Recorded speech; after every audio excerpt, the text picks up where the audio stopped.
menga rosa qiziq bo'lyapti.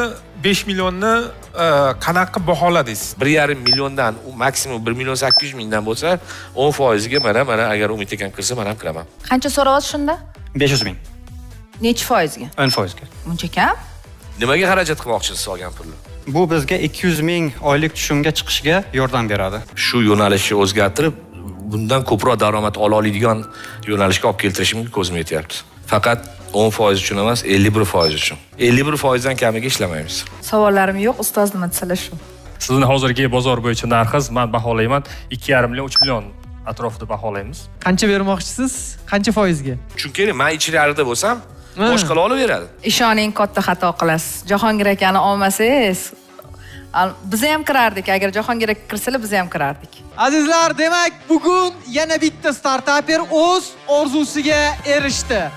Tabriklayman.